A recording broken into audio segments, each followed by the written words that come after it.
Kings Talk, presented by Cap City Crown. This is Tony. With me, my co-host, John. It's the regular season. It's over. It's the postseason officially starting in about 5 days from today, Saturday, 5:30 Pacific time. Kings take on the Warriors. Man, first time, in 17 years, we're finally going to see a playoff game. First one at the Golden One Center. Playoff tickets came out yesterday. They were, they came with a hefty price. Not sure if I'll be able to go to one, at least in the first round, but I can only imagine they get more expensive. But, Kings ended April, 1-5? I want to say 1-4. 1-4. They played 5 games, went 1-4. But honestly, who really cares? They had clinched by that point. I mean, the big news was just kind of not really the big news, but the bigger picture was just getting ready for the playoffs. And here we finally are, less than a week away until the first playoff game. How are we feeling, John? Well, it's exciting, first of all, for the historical context for the Kings, as well as the series, the matchup with Golden State, all Northern California. First time that's ever happened. It's really it feels like one of the first times where both of these teams were good. It's exciting, and there's a ton to talk about in terms of that. And getting here, it wasn't necessarily a given, although the anticipation that a Warriors-Kings playoff series was coming. Sunday was kind of fun to scoreboard watch more than anybody's ever had to do before at any point this season. But watching how the Lakers, and now I'm forgetting the Timberwolves and the New Orleans Pelicans game, the Clippers and the Suns, and then of course the Warriors were always going to beat the lowly Trailblazers, but they didn't just beat them either. It was 150 to something. It was I think they had to put up the highest scoring first quarter ever. Well, there you go. Yeah. It was a schlack down, as I like to call it. Portland. Do you think Portland their fans had any idea that they'd end up with that kind of close to the season? Man, Portland. I did. But remember when we were like, is Portland going to be better than Kings? Or maybe we never said that. I'm pretty sure we always thought the Kings would be better than Portland. That was always the narrative. They were always kind of pairing those teams up as being kind of similar. They're How wrong they were. Now Lillard's going to go, I don't know. Whatever. Lillard needs to leave for his own sake. If he really loves the Trailblazers that much, I think the best thing for him to do would be to get traded for their sake. He's not going to win there with them. Not with his contract.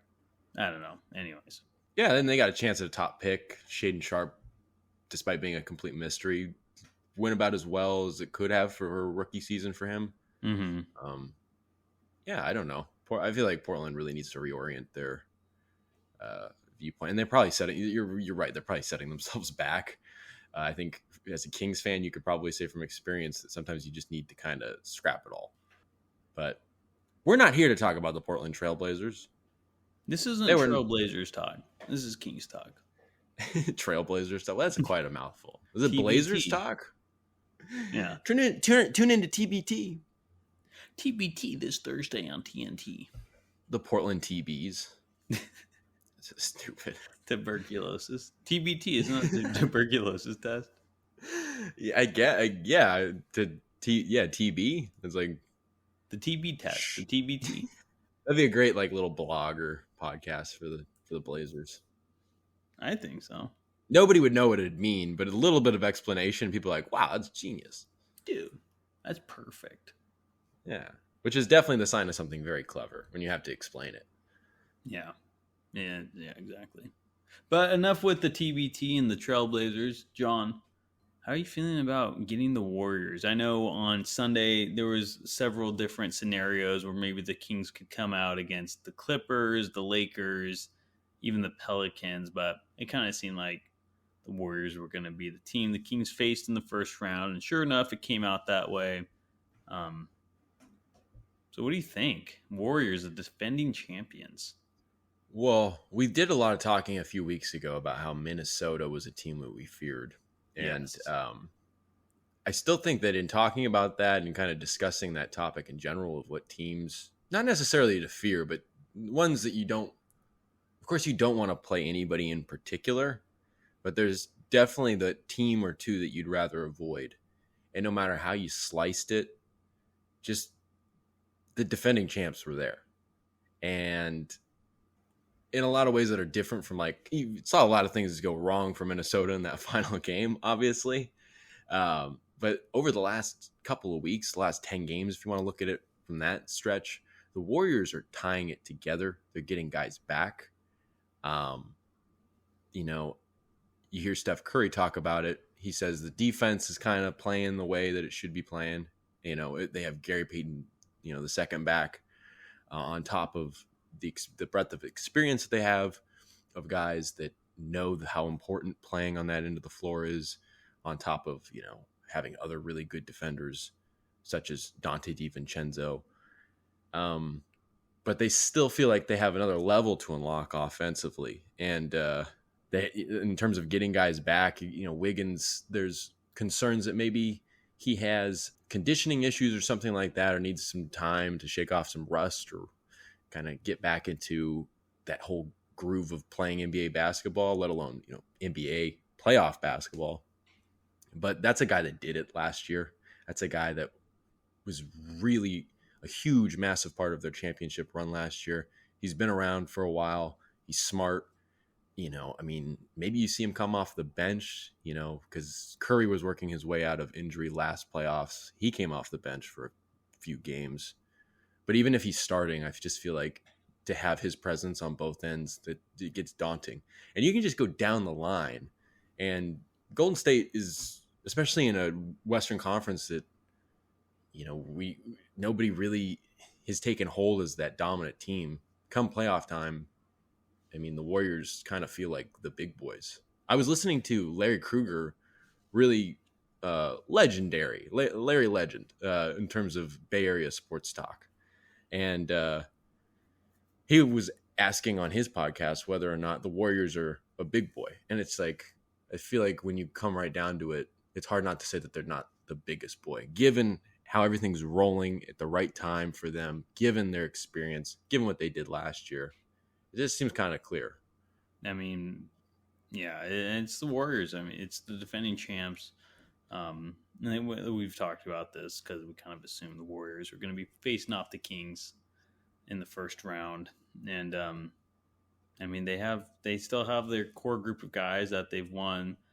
Maybe not 4 championships with, because you can't really count Wiggins in there. But, he was there last year and he's coming back, and you still have Draymond and Steph and Clay, of course, and Steve Kerr coaching. And it's just a hard team to ignore, no matter, maybe you don't really see the defending champion coming in as a 6th seed. It's like, yeah, they kind of had like a down year and weren't too good on the road, but you're right, they were clicking together, or they're getting it together, starting to click, and they're going to come out ready come the playoffs. That's what they play for. They like the regular season, but this is a playoff determined team, and they have the experience to, I guess, technically it would be an upset, right, if they won, but I don't know if anyone would. No, it wouldn't. No, fucking wouldn't. But you're talking about something that's reminding me of something you texted me the other day, because I kind of asked you after like the cards had fell, that the way that they did. I asked you, are you kind of angry or mad that you're not? There was a distinct possibility that you could have played, the Clippers or New Orleans. Are you mad that didn't happen? And you had an interesting response. That was just kind of realistic, but in the end, a very optimistic way of looking at things in terms of facing such a tough, daunting, experienced team like the Golden State Warriors. Yeah, and so my outlook on it, I suppose, is that the Kings, this is a team built for the future, right? They're not like a championship or bust team. They have their pieces locked in for at least next season with Sabonis, but you assume he resigns, and the Kings should be looking good for the next few years. They should have multiple playoff runs in them. This is the first one, so it's always hard to expect championship. And I always thought like this year was like make the playoffs. That's the ultimate goal, and everything else is icing on the cake, right? It's just more to it.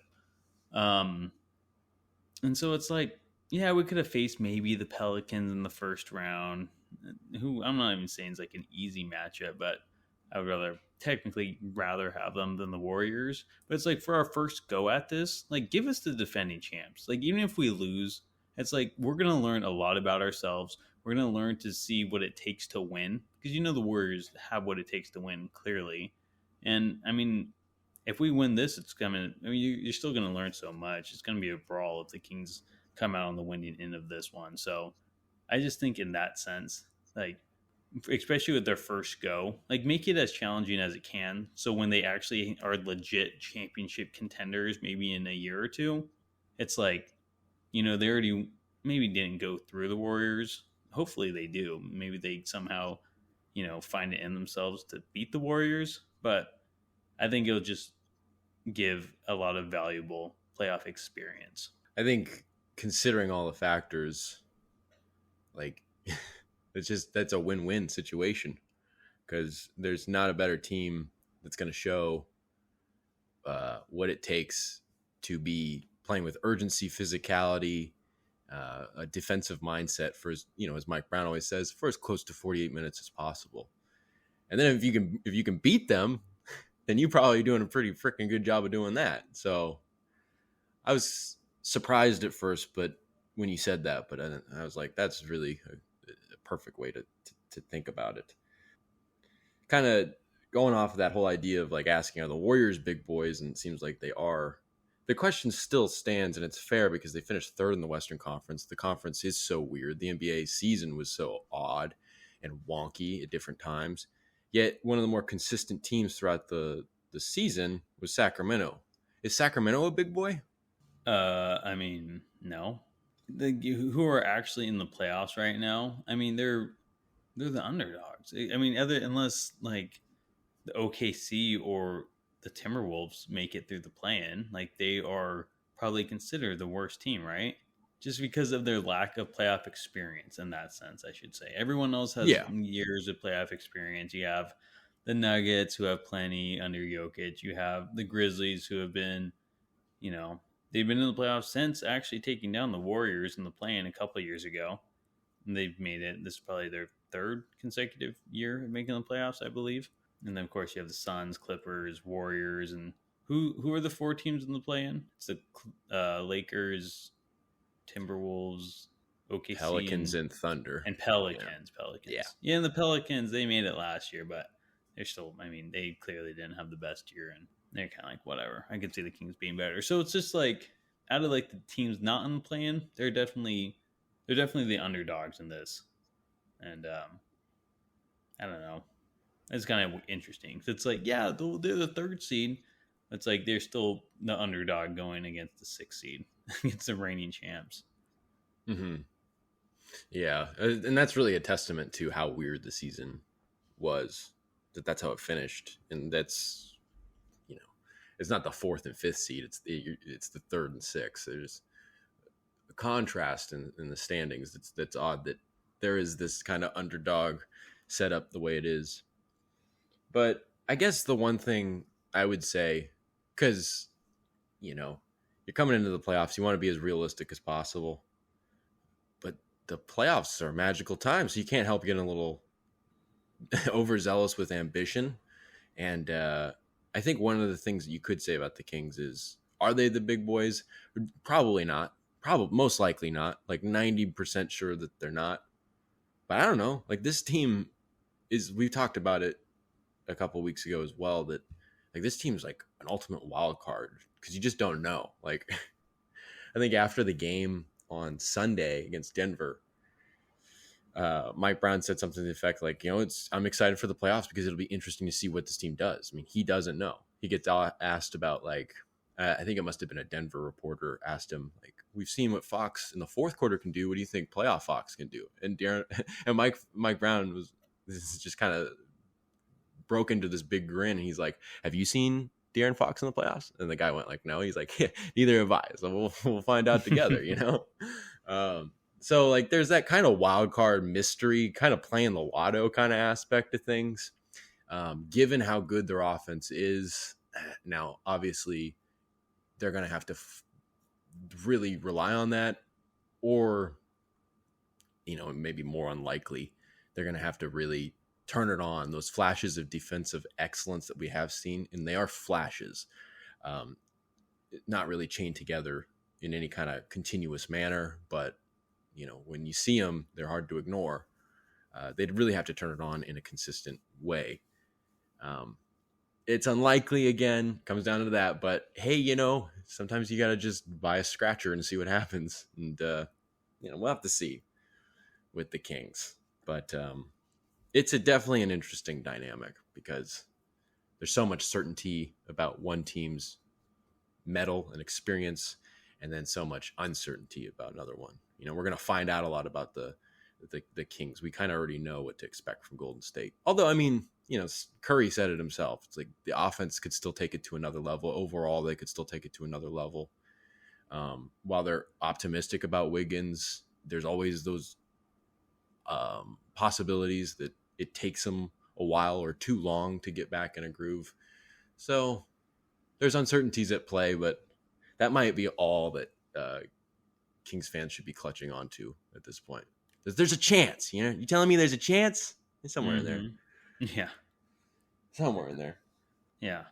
I mean, there's a chance. I mean, it's going to be a tough task to take down the Warriors in the first round, but I mean, the Warriors are the 6th seed for a reason. They're the 6th seed. They had a not subpar, but subpar regular season for, you know, what they've been doing in the last decade, right? Opposed to those couple seasons where they, you know, had the high draft picks, or maybe just that one season they got Wiseman. But, you know, so you have to take that into account. And the Kings have played well all year. I mean, I think a lot, like you said, it's going to come a lot down to the defense, and it's going to come down to how well they can play in the half court playoffs. But game slows down a lot. Kings, you know, I think they can play in the half court better than in years past, but I don't know about playoffs half court. It's just kind of like a different game. So we'll see. I mean, they do have Sabonis, he can control the offense pretty well in the half court, which is good. So I'm happy about that. But I don't know. I mean, I do like what you said with the Kings being the wild card, because they're just so uncertain with their lack of playoff experience. Maybe Fox. I mean, we don't know. Like, maybe Fox is just going to be like that playoff guy, and he just steps it up big time. Or maybe he's a bust. I mean, I hope not, but I mean, it could happen, right? There's those guys like James Harden who scores like 35 in the regular season, and then goes down to like, you know, 24, which isn't bad, but kind of like, all right, dude. And even like Steph Curry was kind of seen as that for a minute. It's like, and Steph, you know, he never won the the Finals MVP until last year. So we'll see what Fox does. I think he's the biggest wild card for the Kings. Is he going to step up, be the hero, or is he going to take the back seat? Well, you mentioned two names there this is a nice transition. Just listening to Warriors fans, I live in the Bay Area and I talk to Warriors fans sometimes, usually in passing. And I think they know that Fox and Sabonis are really good. They're all stars. But I think that there's a little bit of underestimating about them. Not saying that they're the reason, like they're underestimating. They don't know that these guys are going to lead the Kings to this upset first round victory over the Warriors. But I do think that they don't really, they talk about Sabonis just like he just rebounds and passes. That's it. I'm like, dude, no, he's really far more dynamic than that. You know, I think I heard, I forget who it was, but it was on Kruger's show, say that Looney, and I think I'm quoting him by saying this, Kevon Looney can shut down Sabonis. I thought that was kind of interesting. And also they say that Sabonis and Fox are both terrible defenders. And I'm like, okay, again, you're not watching. I would say Sabonis as an individual defender, on his own, he's very limited. but as a team defender, when this defense is playing the right way, he's one of the more prominent parts of it. And De'Aaron Fox, I always say that. Well, first of all, he has so many different energies and focuses to put out in different areas.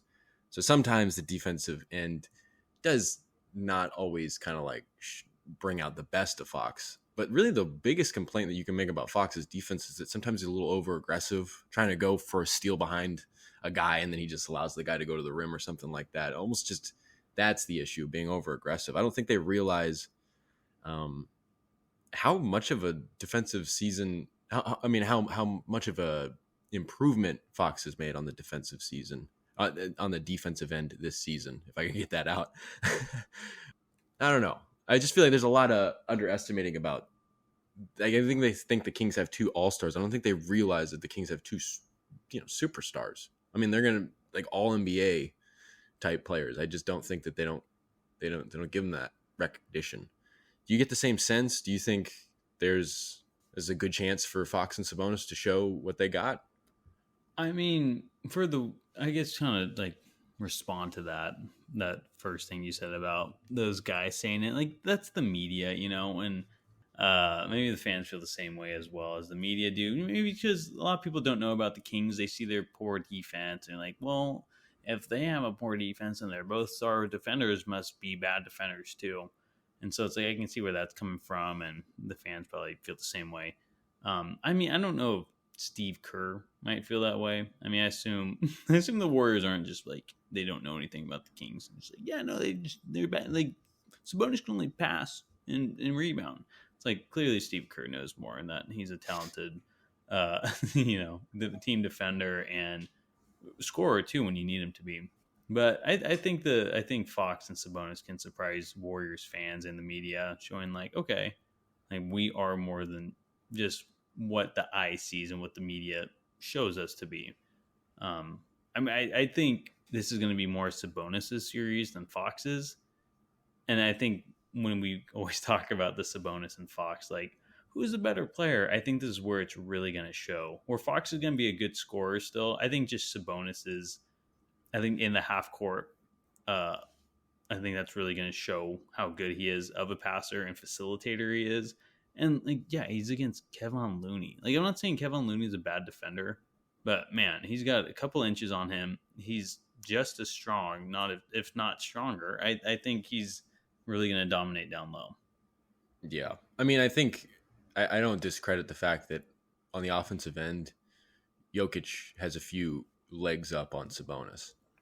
But if you remember correctly, and I think the same guy that said this pointed this out, the thing that Looney can, quote, shut down Sabonis. And I'm sure he doesn't really mean that like Sabonis is going to go like 2 for 12 from the field and finish with like 6 points or something like that.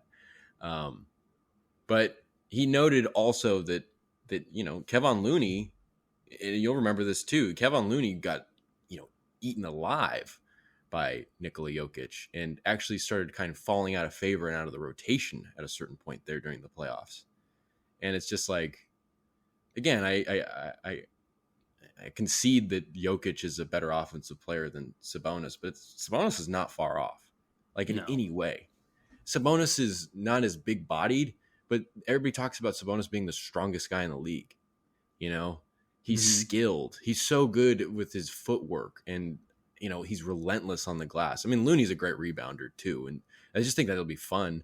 But it's like, I don't know, Sabonis. I think if Warriors want to shut down Sabonis, I think that the way to do it is to take a page out of Toronto or Minnesota's book, get different guys on them. I mean, we'll get into this talking about the benches, but there's a variety of guys that maybe don't see the floor very much that I just think.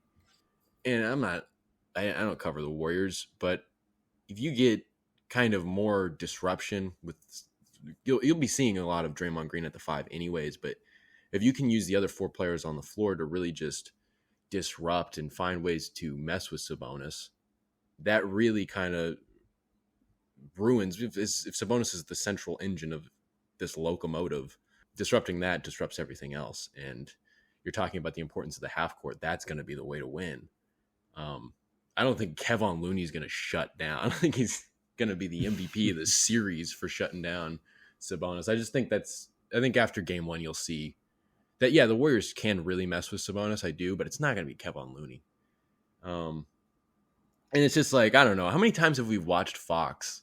We talk about Fox being the most clutch player in the league, and he is. And that's so much more than clutch scoring. I mean, he'll turn it on defense. How many times does he get a steal late in the game and take it back for a dunk? Yeah. It's just like, I don't know.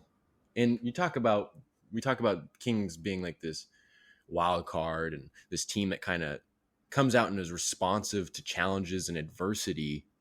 Again, we don't know. I mean, like, he might just turn it on to another level defensively. I mean, I wouldn't bet on it, but I think he's definitely going to show how talented he is and how effective he is on that end. And I think, especially if we're talking about it being kind of more Sabonis central and not putting as much focus on Fox with the ball in his hands or in ISO situations, which is another topic we'll get to, you're now reserving energy for other things like defense. So, and also in terms of like facilitation and getting involved on the boards, I think all of that is interesting. So, I mean, in terms of getting back to the question originally, do Warriors fans and, observers underestimate the Kings stars? Of course they do. I think that's been the battle of this whole season, is kind of proving and showing what Sacramento's got. And while that may not necessarily mean that they can push their team over the top against the defending champs, I still think that Warriors fans have a lot to learn about Sacramento's best players. Agreed. Absolutely. You hear that, Dub Nation? You hear that, Dub Nation? We're going to hella believe.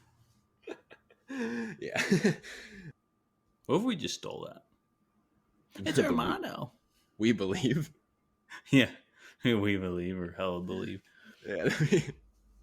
That'd be funny. I don't know. Well, it's the Beam team. It's the Beam. No, I think their playoff motto is like, feel the roar. I mean, that makes sense. Wasn't that kind of their motto all season?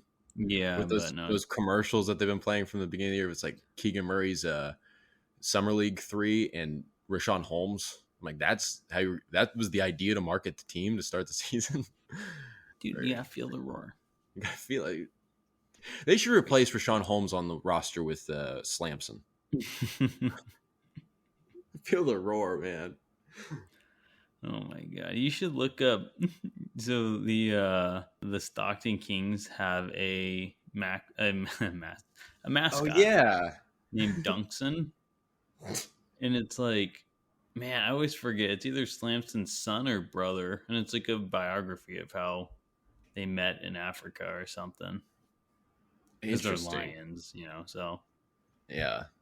I don't remember. I like how they give the backstories. That's kind of interesting. It's worth a read, everyone. So, just talking about Slamson. And I think they're brothers, though. You got Slamson, you got Dunkson, his dad Jamson, his mom Allie Oopson. That's impressive.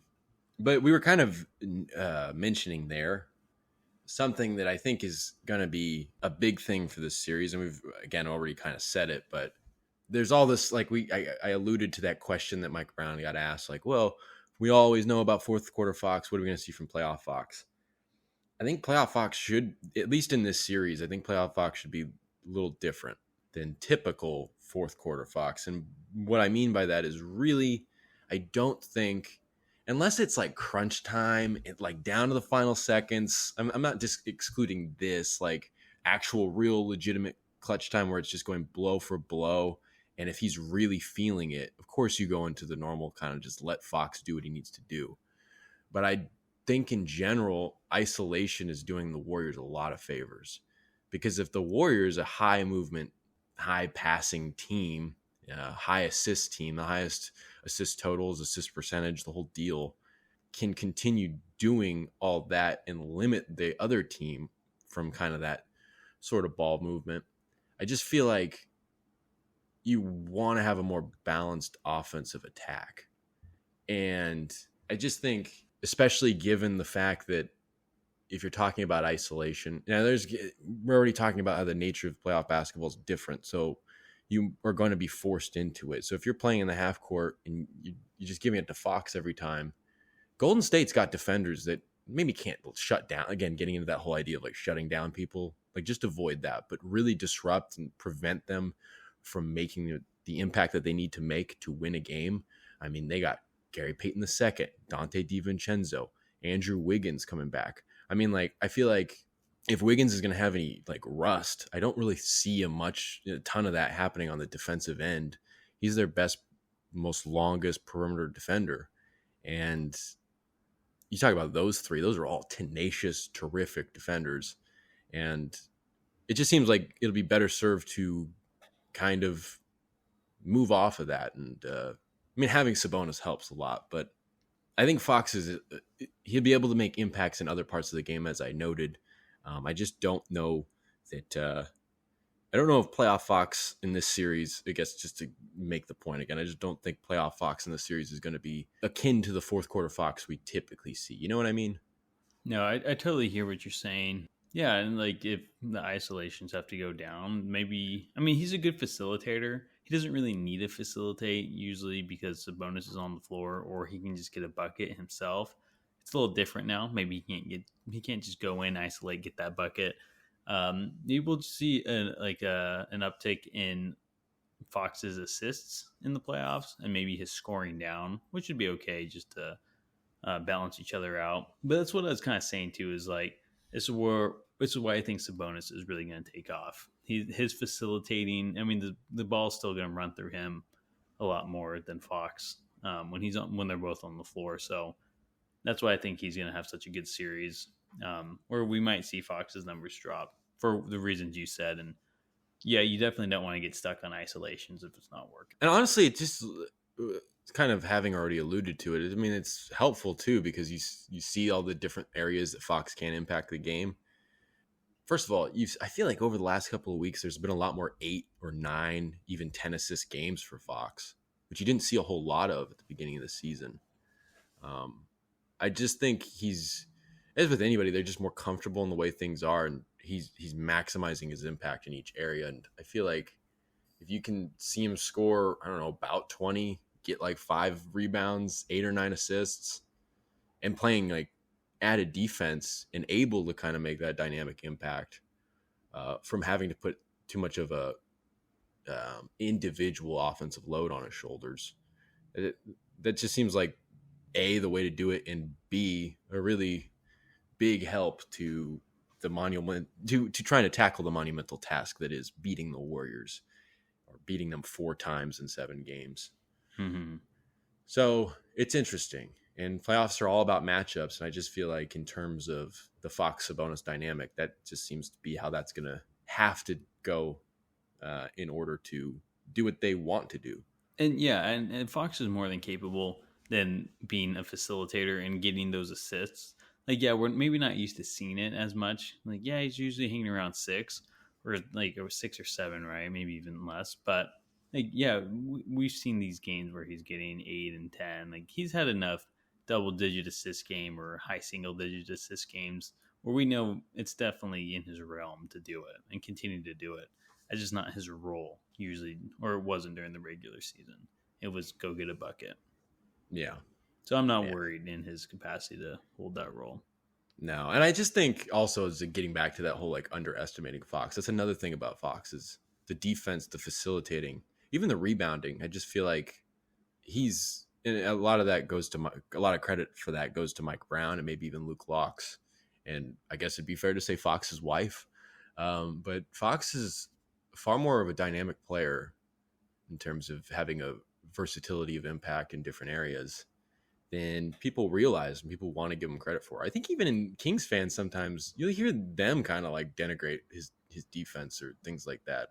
I don't know. I feel like Fox gets a lot of flack just because he was part of so many losing seasons as essentially the best player on the team.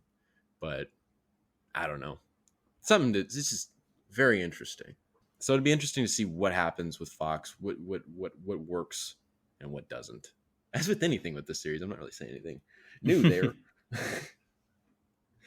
It'll be fun. It's just going to be a fun series in general. I mean, mostly because I mean, it's just gonna be fun on multiple levels, right? You have their first playoff series in 17 years. You have a NorCal playoff series. You're going against the defending champions. There's just so much there. It's gonna be epic. It's gonna be an epic return to the postseason, and Yeah. hopefully they have an epic opening round and surprise the Warriors and move on to the semis. Mm-hmm. I think it'll be a fun series. I think even if the series is a little shorter than people would like, I still think every game will be fun to watch. Yeah, I don't see any blowouts happening. No, and if the blowups happen, it'll happen like in the final 4 minutes, like where someone just kind of not a blowout, but someone will just kind of create some separation. Yeah, I think so too. But yeah, there's like kind of whole like the NorCal thing. It's the fan bases to see how they kind of like lock horns with each other in a playful and sometimes not so playful manner. It's kind of sibling like, brotherly. So I think that whole dynamic is fun, just being so close to each other. It's great. It's crazy because today in my life over the last 17 years, it'd have been like, well, I mean, that's it. Like it's no more. There's no basketball, no Kings basketball until October, and so it's just like such an odd feeling where it's like, man, we could potentially have like a few more weeks of watching the Kings. I don't know. It's just kind of a surreal moment. You know what else would be surreal? Imagine if you like woke up from a coma or something of that nature, and like you had just gone to bed like right after the Sabonis trade. You couldn't really feel how that was gonna go, or have no finger on the pulse as to where that was headed. And you just wake up and they're like, the Kings finished third in the conference, and they're playing the Warriors in the first round. Like, how much of a trip would that be? Yeah, it'd be a big trip. I mean, at the beginning of the season, this was a play-in team.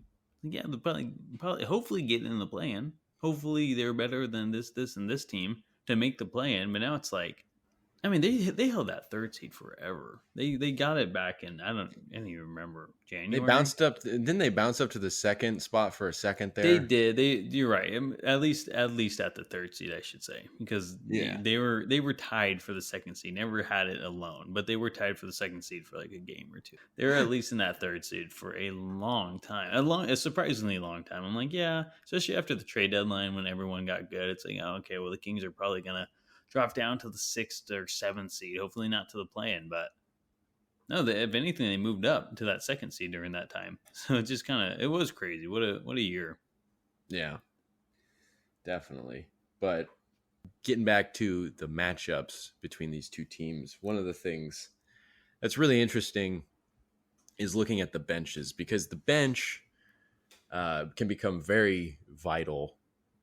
You know, it's always vital, and when anything's vital, it's that tenfold in the playoffs. And Golden State's bench, it's fair to say, is ascending at the right time. They have GP2 back, with Wiggins coming back. If Wiggins starts, you got DiVincenzo now off the bench. You got Jonathan Kuminga, who's one of the few kind of young guys that's really kind of taken on a legitimate nightly role. And then, of course, they have Jordan Poole, who is always a threat to be a scorer. Or he can end up like he wasn't on Friday night. He went like 0 for 9. Yeah, he was awful. Yes. And then like you also can throw in like they have like Anthony Lamb. I don't think you're going to see a lot of Anthony Lamb in this series. JaMychal Green really has fallen out of the rotation, but I think in terms of disrupting Sabonis, getting length out there, I think you'll see JaMychal Green for a few minutes at some point. Like maybe after a game or two, you might start seeing him, or maybe even game one, seeing him a little bit, because I just feel like getting that extra length and that defense out there to try and disrupt Sabonis, I think that could be really helpful. So I think he can be kind of a wild card for the Warriors. And that's coming from a perspective of a guy that's been covering the Kings all season.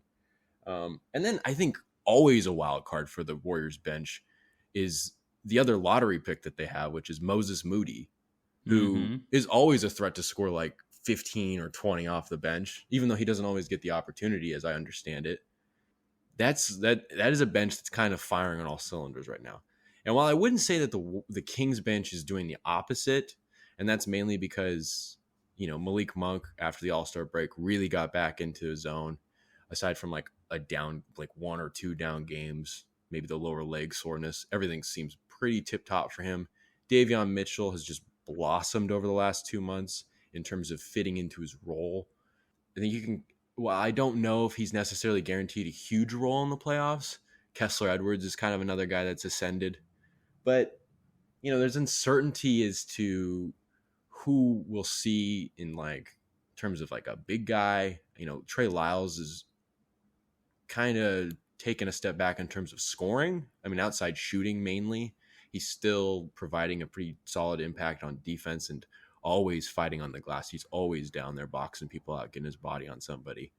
But especially given his pre-All-Star break play, he's slowed down a bit. And maybe that's just enough to really that fact that the Warriors really are firing on all cylinders, and the Kings are kind of, in terms of their bench, just kind of you almost want to slap a question mark on that too, because if Monk and Davion are playing really well, then that could constitute a pretty good bench attack.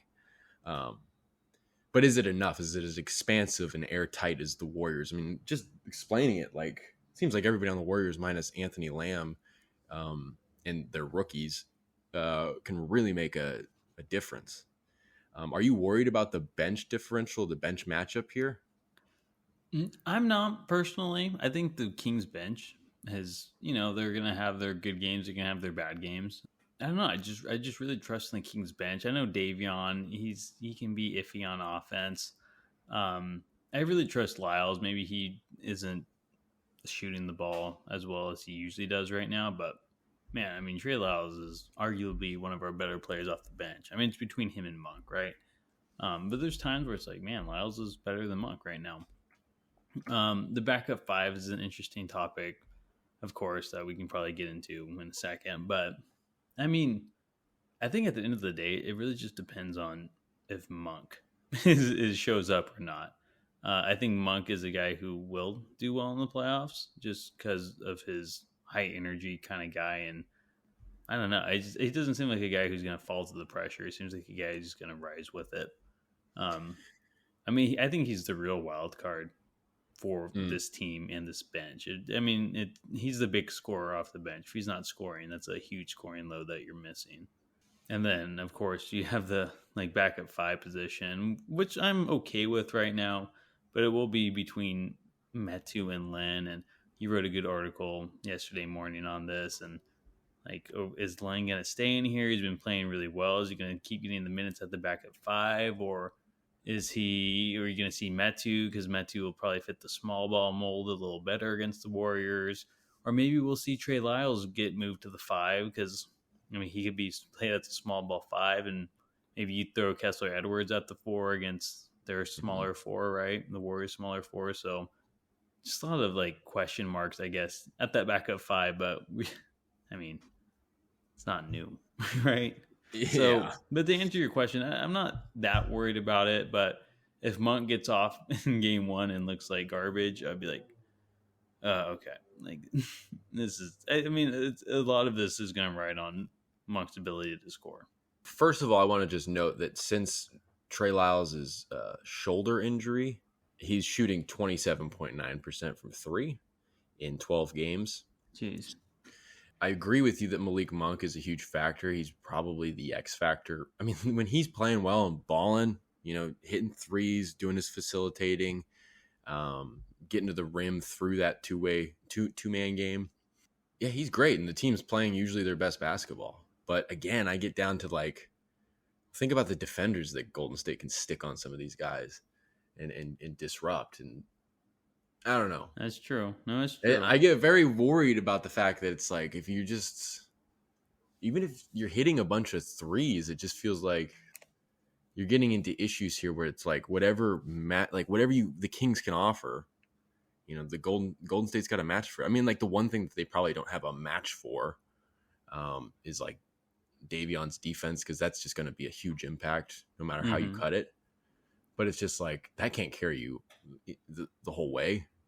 Bench scoring is going to have to be important. And I am concerned about the benches, and maybe more so just about the fact that it's when you talk about the Warriors getting it clicking. And of course, Wiggins is coming back to the lineup, so this kind of kneecaps my argument here. But because Wiggins is coming back, DiVincenzo goes back to that bench. And that just seems like that's the area where I'm talking about the whole team getting it firing on all cylinders.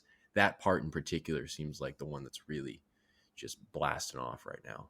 Yeah, and that's true. It's just something to kind of consider.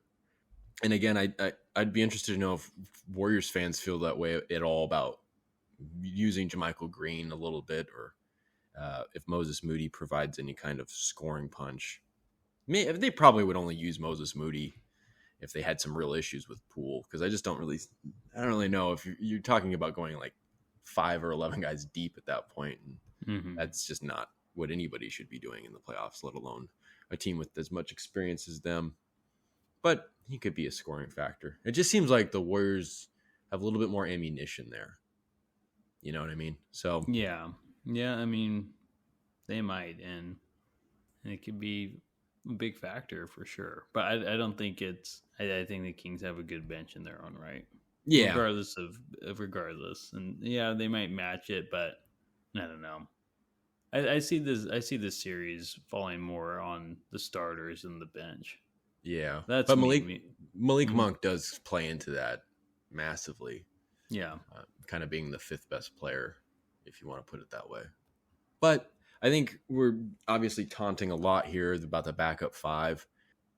I mean, in a nutshell, it feels like Alex Len over the 8 games that he played from Minnesota to the end of the season as the reserve center, he's earned himself the nod for minutes behind Sabonis, but I just don't really see that lasting too long. I think the only real 2 big men, I guess, that Golden State's going to play is Looney and Green. And I just think, again, with the ability to get, whether you want them to switch off or not, to get the bigger guy on a smaller guy, with the way the Warriors move and the way that Steph Curry and other guys are just a threat at any point, or just any amount of space can be threatening. I just think that Len is going to just not be the ideal guy given the matchup. Now, does that mean Metu's going to be the guy? I don't know. I mean, like, if he's really making a defensive impact and being smart, knowing his role, and just not doing anything to hurt the team, which is sometimes a lot to ask, then great. But I still feel like, to just kind of cut it short here, it's just like, you said it best, playing Lyles at the 5 and letting Kessler Edwards be that 4th guy off the bench. I think Kessler Edwards could be, in a similar way of talking about Moody and JaMychal Green, maybe even more so for Kessler Edwards, that he can be the real kind of difference maker in terms of the benches. And that backup 5 thing is going to be kind of a central, like, what happens there. I mean, I'm assuming we agree on this. It sounds like we do. I mean, like, how do you envision this going? Do you think Len's going to get minutes to start, or do you think they're just going to cut to the chase and just maybe throw Metu out there? Or, I mean, how much of testing the waters are they going to do? It seems like they kind of have to test the waters, right? Yeah, I mean, they have to, right? You have to test the waters. Len has been playing so well as of late. I mean, maybe you have to at least give him a shot at this point. And just the way, as much as he's been playing, it'd be weird not to give him a shot. That's how I feel. Mm-hmm. And if it's clear right from the get go, it's like, all right, just pull him. You can throw in Metu, you can throw in Lyles, but I mean, I don't know. I feel like at this rate, you kind of have to at least try Len, right? Yeah, and honestly, just to kind of the size thing could become an advantage if the game really slows down and there's not as much running and gunning. And even then, it's like Len is surprisingly mobile, and he's kind of always been a pretty decent floor runner despite being pretty big. I think he came into camp a little bit better in shape. I mean, like, not as good of shape, or not as big of a contrast as Trey Lyles had, because he got all the attention for that. But Len did the same, and it's just, there's definitely a chance. Like, I'm when we talk about like Len being potentially a bad option given the matchup, there's also a potential that he's a good option given the matchup. So many question marks with Alex Len, and he's just, like you said, I mean, he's earned it no matter what. Who would have guessed? I don't know. I mean, like, it seemed like you kind of did. I Like, mean, at the beginning of the season, he was like the fourth, and he just wait, didn't play all year. It's just so yeah. weird that like, they know he's our backup center all of a sudden. Well, when we were doing the first half grades, I gave him like a D minus or like a D plus or something, because I felt like I'm like if they're gonna play him, if he had any right to be on the floor and to help the team, he'd be playing. I overestimated Mike Brown at that point, which is not surprising because he's had the whole like trusting KZ Okpala or Oh trusting God, guys, and sometimes don't it get gets me in the way of started. like the actual player evaluation. So it's not surprising in hindsight, but it's like at the time you were like, dude, he hasn't even gotten really a chance, I did which say is that. fair. And it's like outside of maybe like a couple games early on, like I always point to the game in Charlotte on Halloween. Excluding all those, the one game where he really had a chance to play, I mean, he was pretty good against Jokic. And of course, that was always the matchup where if he was ever going to get extended minutes, it'd be against a center like Jokic. But it seemed like you were pretty defensive of him. I mean, but I also get where you're coming from, where it's like, well, it's like if he's not playing, it's like we can kind of conclude that he doesn't deserve to. Mm-hmm. So Yeah, I don't know. I don't know either. But here we are. Alex Lynn's probably going to go into the postseason as their backup five, and I'm happy with it. Let's see how long he holds that down for, Mm-hmm. especially against a small team like the Warriors. And again, it's like if we're really talking half court basketball, he's not just on the defensive end. I mean, even on the offensive end, I mean, he can be effective. Good screen Yes. setter, makes the right pass. He threaded a needle to, I think it was Keegan Murray's dunk on Sunday, which was like his season highlight for getting air. Yeah. And which was a lot better than his like first dunk of the season, which was really kind of like awkward and delayed. I don't remember who that was against, but I think it was in like January. Anyway, to get to the point, I mean, like he's also like not only a smart passer, he can make some good passes. He's a good screen setter, rolls to the rim the right way, big body, a good target for dump offs and stuff like that. Certainly a way that he can work, but just given the whole, like if you recall, Chimezie Metu got tread in the fourth quarter of the first game they played against the Warriors. The Warriors looked like they had just blown out the Kings, and the Kings made a miraculous near comeback. And Mike Brown said that the pivotal aspect of that near comeback was Chimezie Metu and his ability to switch and his versatility and athleticism on that end. So that definitely comes into play. And I don't know, we'll see. And then obviously it's like you can't just give, especially given the way Metu kind of closed the season, which was, I feel like he was really overly ambitious on offense, which he can do at times, but it just seemed like he was right before he lost kind of that backup center role again. And then even in these couple of games where like starters were resting against the Warriors, or where essentially it was kind of like a preseason format in the game against Denver, where the starters played the first part of the game, then you kind of went down the line. There's been moments where Chimezie Metu just thinks he's Mezzi Mamba. And there were like the second half of the Warriors game, he started I think he went like 5 of 6 or something. Like he was nailing everything. And so it gets kind of like tempting. But I don't know. I just feel like, especially in the playoffs, it's like there's going to be so many moments where Mike Brown needs to tug on that leash, which is already so short. So when you start talking about that kind of stuff, it is hard to ignore the idea that, well, it kind of feels like if it's not going to be Len, I don't want to say I don't trust Metu or that they shouldn't trust Metu. I just feel like we've said it all season. It's like, if you are going to play small ball 5, why don't you just go with Lyles at the 5 and then use Kessler Edwards? And again, talking about the matchup, that actually seems like that could work. I mean, if Len doesn't work, that seems like the next best option. You know what I mean? So Yeah, 100%. You'd rather have Lyles there at the 5 than Metu, right? especially if Lyles is hitting threes, because Metu is just, we've talked about, I mean, he was never really a 3-point threat, but he's had his moments. And I think it was in that last game against Denver, he had a wide open 3 on the wing and he was like going to put it up. And it was the weakest hesitation, like in terms of just his ambition had totally just deflated. And it just kind of went from being this wide open shot to he like dribbled it up, and then they had to like find something else. And what are you doing? Just put it up at that point, you dingus. So it's really not, I don't know. It's also kind of a sign of like, is Metu in the right headspace? Is got the right amount of confidence? Does he know what to do? That, especially in the playoffs, I don't know. Like Yeah, there's reasons to be very skeptical of Metu. Whereas Len, I think Len has playoff experience. Did he have experience with maybe not like as a huge role, but did he have it that one year with Atlanta? I don't know. Well, I And don't then know if Atlanta was good then because they got yeah, Trey Young. I don't know if Len Alex Len Len has Len was anything. their starting center, so he might not have been good. And then Lyles has like a little bit of playoff experience, I think, with the Spurs. But again, he was What about with the Nuggets? oh Lyles, yeah, Yeah. probably were. It might not have been. It might have been I'm both. I don't looking know. up Len now. Len Okay, Sanity a Len. show playoff series. He has one. And Oh yeah, it was actually in he was on Washington. wow, yeah, Yeah. and Trey Lyles, it's Denver. He's had a couple of series with Denver, and then before that was actually with Utah. Yeah, he got drafted by Utah. Yeah, Utah Jazz. yeah, Just in case you didn't know that was their team. right.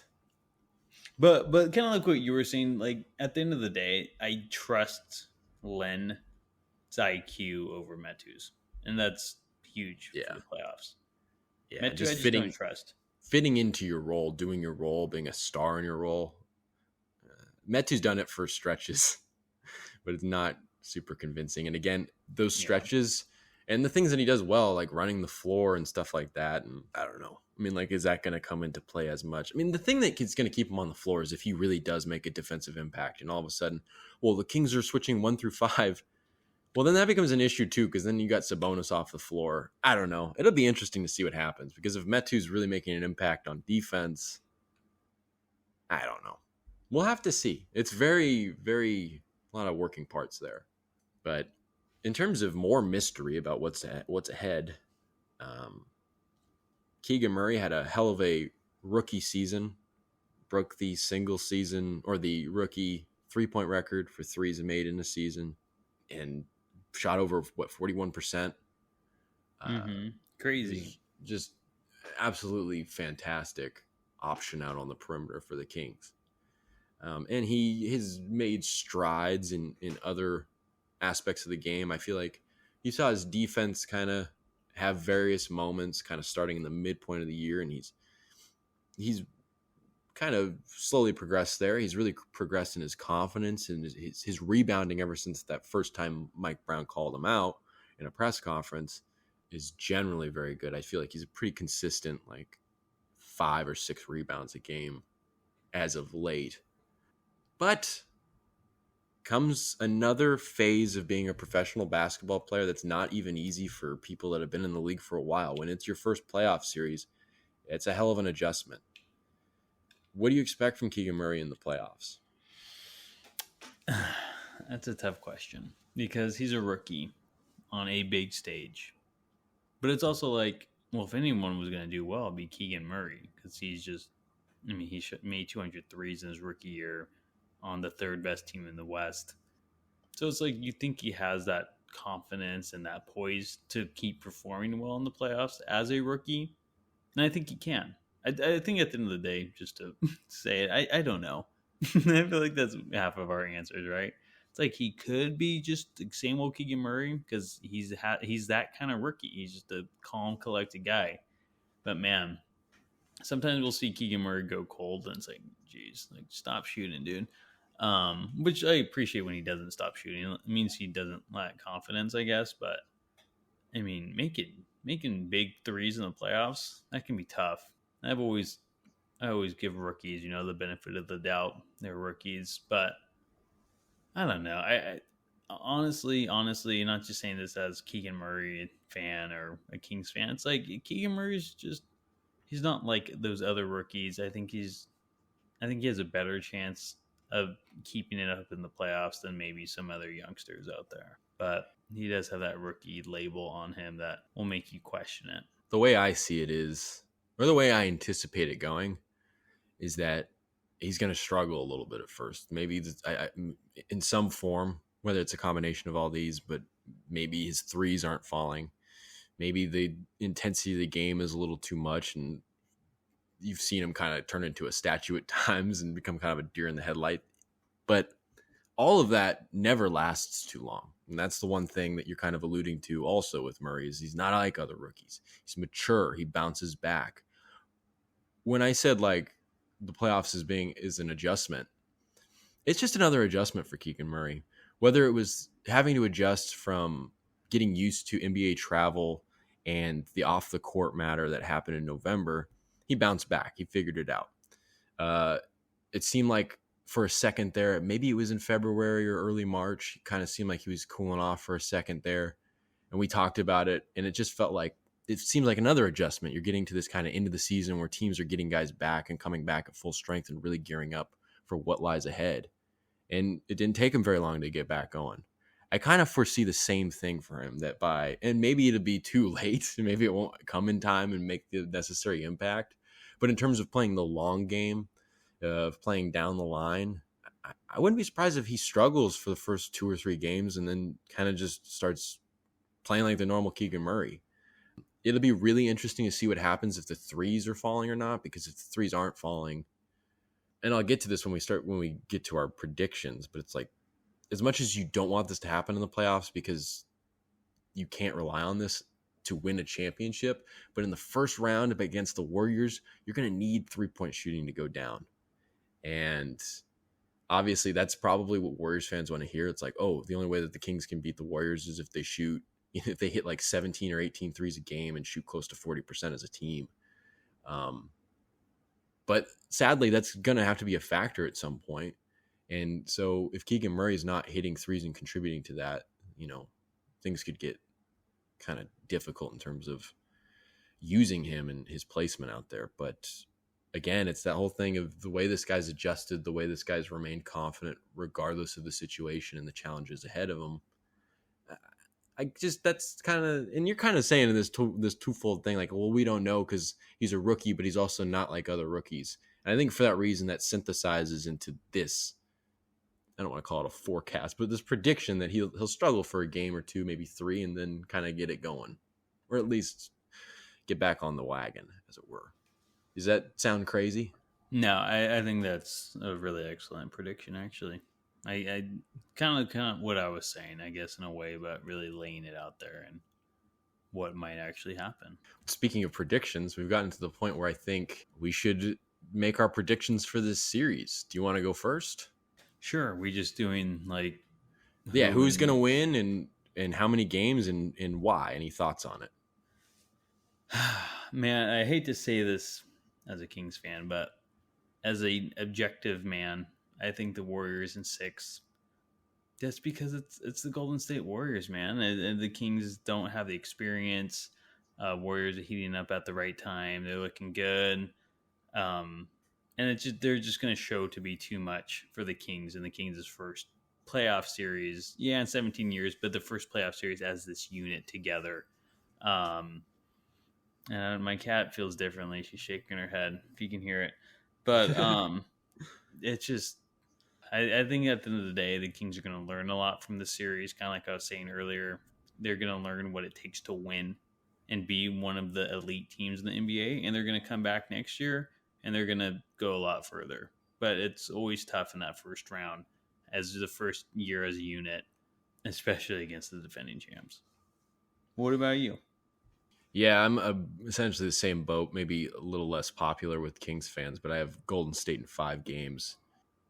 I just think that, like I said, I think if you want to, I'll put it this way. If the Warriors are going to win this, or if the Kings are going to win this series, because I just don't necessarily believe, as much as this would be the key to winning this series and all series, and this should definitely be the goal going forward, I just don't think that the Kings are going to turn on the defense at such a magnitude that they're going to be able to beat the Warriors 4 times, let alone more than once or twice. And I just think that they're going to have to rely on their offense just being what it is, which is one of the best offenses in history, the best offense in the league. And what does that get them? I think that only gets them 1 game. I think 1 game where, the Kings are just lighting it up, and maybe they get some benefits because the Warriors turn the ball over a lot. If the Kings can take care of the ball and be smart with it, but it just feels like breadth of experience, the depth, the ammunition for the rosters. It just seems like there's it's a lot of things have to go the Kings' way to win a lot of these games. I think a lot of them will be close, but I just think that for as good of the Kings are on offense, the Warriors are pretty darn good too. I mean, like, this is a top 10 offensive rating team, and defensive rating wise, they finished 14th, but over the last 10 games, they had a 108.6 defensive rating, which was second only behind Boston. And again, it's like we're talking about, it's like I really kind of view the Warriors as the most dangerous team in the West. They're like right up there with Boston and Milwaukee. Because I don't really think that there is, unless proven otherwise, I don't really know if there is another team in the West that can do that. And I think it'll be a fun series. I think it'll be really hard fought. I don't think, again, like we said earlier, I don't think it'll be like a blowout necessarily. But the Warriors, it's just hard to see the Kings winning multiple games. And I think another factor that comes into it is it's like, how much of a home court advantage are the Kings going to have? I mean, and would that even matter? The Kings have left a lot of potential wins on the floor at home. And also, you want to talk about the Warriors being a really bad road team. Is this a typical road situation? An hour and 45-minute drive in a city where, there's a lot of other fans show up. And the playoffs will be different, obviously, I guess, maybe. But you just kind of start going down the line and you're just like, I don't know. It's hard not to go with Golden State. And maybe I'm too harsh by saying 5, but you gave the Kings a couple wins. But I just think they'll split the first 2 and then the Warriors will just win out. Yeah, it'd be crazy if the Kings could pull it off. And this might be one of the hardest series they face too, if they move on from the Warriors. I mean, you could argue it just gets easier in the West from there. That's a great way to look at it. If they can get over this hill, it's broad horizons at that point.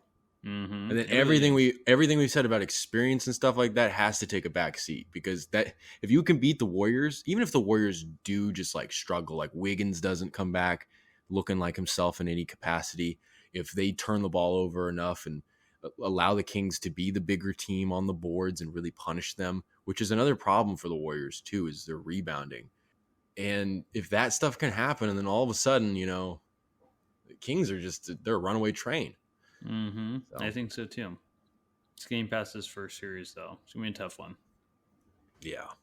But I think, just to kind of second your point, I mean, if you're going to want to lose to anybody, you want to lose to the best. Not just for narrative's sake, like, oh, we lost to the defending champs and potentially the Western Conference champs. But also you take into account the actual, like, having Kings core players, seeing Warriors core players that have either been there for many years or just a few years, and seeing how they comport themselves, how they act, how serious they get when things are they're most fragile and they're most important. I just think seeing that and experiencing that firsthand it'll lend a lot to Sacramento and what's ahead. I guess we'll see how the first game goes. By the time we talk next time, there will only be one game in. The Kings play Saturday at 5:30, and then they don't play again until Tuesday. We'll be talking Monday night and then releasing to you guys on Tuesday. So it'll only be one game. Probably not too much to analyze next time either. Definitely stuff to analyze for sure in one game, but hopefully we have 2 podcasts in where the Kings are still in the playoffs. We only do one podcast. It's like, okay. Well, the Kings said in the second podcast, well, the Kings have been kicked bounce from the first round in 4 games. It sucked. But yeah, no, it'll be exciting by the next time we talk. Can't wait for Saturday. It's going to be super exciting. Going to be obviously watching that game, and I'm just ready for it. No matter how tough it is. The Golden One Center is going to be so loud that night. Wish I could be there. I'm not spending that much for a ticket right now in my life, but maybe one day, maybe in a couple of years when it's not a 17-year playoff drought and they've been a couple of years in a row, maybe it'll be a little cheaper than. Do we know why they're so expensive? Is it because they know that it's such a high prized thing that hasn't happened so much, so they just marked up the price? Or I think is that what it is? I have no idea. That's a great question. Because if that's the case, I just want everybody to keep that in mind when they talk about. Some people just started to gush about how great of an owner Vivek Ranadive is. Seems like priorities are in an interesting place, but I don't know. I don't know why they're that much, and why the tickets in San Francisco are like significantly less. Yeah, that is very interesting. Might as well just go to the Chase Center at this point, honestly. Yeah, I mean, come stay with me. No, I'll just spend $450.